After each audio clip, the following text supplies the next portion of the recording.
Hey everyone, and welcome to The Explainer. I'm actually super excited you're here today because we're going to do something, well, completely different. We're going to totally flip how we think about accounting. I know. For most of us, tracking costs feels like this rigid, incredibly restrictive chore, right? Just a heavy administrative burden we literally have to do. But today, we're drawing on a really fascinating narrative to completely reframe cost and control. We're not going to look at them as constraints anymore. Instead, we're going to see how they actually form the very heartbeat, the rhythm of a healthy business. So, here is our game plan for today. We'll kick things off with cost and control reframed. Then, we'll walk through cost sheets, the mirror, marginal costing, the pivot, CVP analysis, the compass, and standard costing, the rhythm. And finally, we'll wrap it all up with reflection, cost is care. All right, let's dive right into this. Section 1, Cost and Control, Reframed. To really set the stage here, I want you to picture this. Imagine a crisp evening out on a terrace. Two colleagues, Arav and Mira, are just sitting together. The air is fresh, they're snacking on a packet of roasted makhana, and Mira unfolds this bundle of brown paper sheets completely covered in calculations. Now, they aren't there to stress out over budgets. Instead, Mira shares this absolutely profound thought. She says, cost is not just expense, as structure, as the way we honor effort. I mean, wow. Arav builds on that, adding that control isn't about, commanding people, it's about clarity. It's about responding rather than reacting. Together, they hit on this idea that tracking costs is actually a structural rhythm that helps an organization breathe with real discipline. So let's see exactly how that rhythm plays out. Moving right along to Section 2, Cost Sheets, the mirror. Okay, so technically speaking, a cost sheet is a detailed statement that captures every single element of cost. We're talking direct materials, labor, expenses, overheads, all leading up to your total cost and, crucially, your cost per unit. But remember, we're looking way past just the raw numbers today. Think of a cost sheet as a mirror.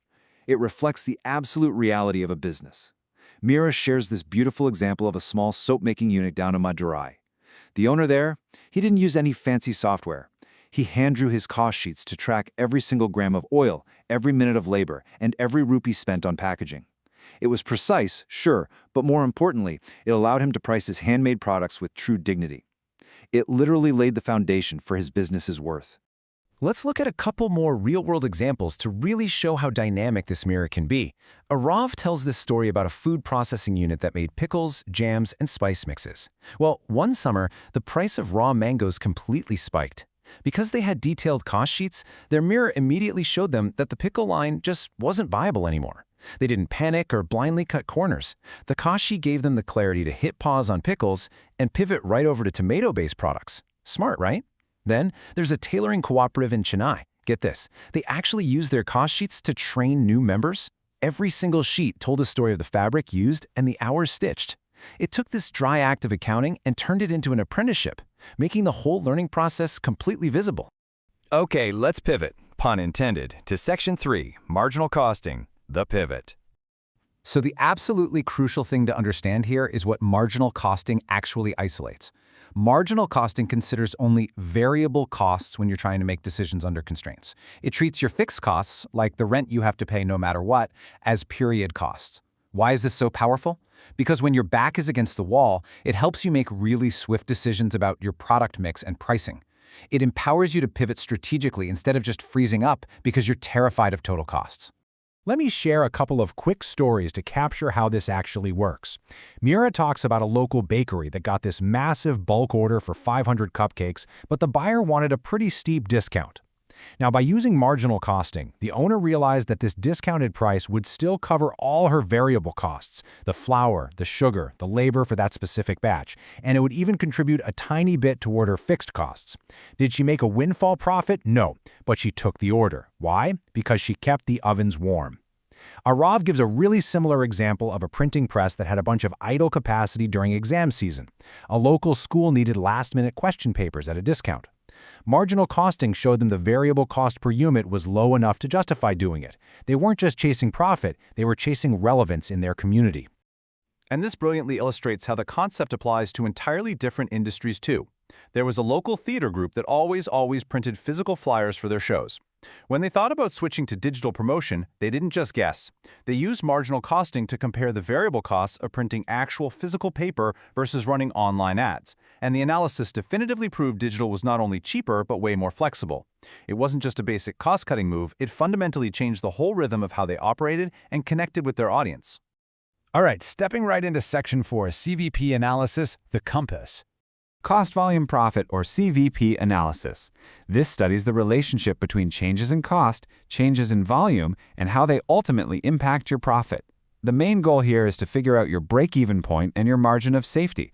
But honestly, I want you to think of CVP as much more than just a calculator. In the rhythm of a business, CVP is literally a compass for survival and strategy. I want you to imagine the number 300. Just hold that in your head. This was the exact break-even point for a small startup selling handmade notebooks. Because of CVP analysis, they knew with absolute 100% certainty that they had to sell exactly 300 units every single month just to cover their baseline costs. Let me tell you, having that level of clarity, that is a total gift. But here's the kicker. What happens when sales dip to 250? For a lot of small business owners, this is a moment of just sheer, utter panic. But because this startup used CVP as their compass, they didn't freak out. They understood exactly where they were on the map. They strategically tweaked their marketing, rolled out some bundled discounts to drive volume back up, and navigated right through it. CVP was their guide through the storm. And here are two more incredible ways CVP acts as a compass. Arav mentions a juice bar that wanted to roll out this premium, seasonal Alfonso mango juice. CVP analysis told them the exact number of units they needed to sell to cover the really expensive sourcing. Once they hit that break-even point, they knew any surplus was pure creative fuel, allowing them to just go wild and experiment with new blends. It turned basic survival into pure creativity. Then, Mira shares a story about a coaching center that ran weekend crash courses. CVP revealed that their break-even point was significantly lower for group batches compared to one-on-one sessions. So, they completely redesigned their offerings based on that data. And the best part? It wasn't just about maximizing profit. It was about massively increasing access for more students. Okay, let's look at Section 5, Standard Costing, the Rhythm. Let's break down the mechanics here. Standard costing involves setting predetermined cost for your materials, labor, and overheads. Basically, it's what things should cost under normal day-to-day conditions. Then, you take those standard costs and you compare them against your actual costs. The difference between those two numbers? That is called the variance. As Mira so beautifully puts it, if standard costing is the rhythm you set, then variance analysis is simply listening for the offbeat. Now, what's really interesting about this is how variance has this unique way of uncovering hidden truths. Take this textile unit, for example. The standard expected cost to dye a meter of fabric was 12 rupees. But one month, the actual cost randomly spiked to 15 rupees. They didn't just shrug and write off the loss. They investigated the variance, and you know what they found? Water usage had drastically increased because of a completely faulty valve. The numbers weren't just showing a financial deviation on a spreadsheet. They were literally pointing straight to a physical leak in the building. How wild is that? When we map this all out, we start to see how variance, when you actually approach it correctly, leads to empathic solutions rather than just pointing fingers. For instance, a packaging company saw high actual labor hours compared to their standard for assembling gift boxes. They didn't just yell at the staff, they realized their new workers just lacked proper training, so they introduced a mentoring program. Problem solved. Or when a food delivery service saw actual fuel costs wildly exceeding the standard, variance analysis revealed their drivers were taking way longer routes just to avoid awful traffic. Instead of penalizing those drivers, the company invested in route optimization software. You see?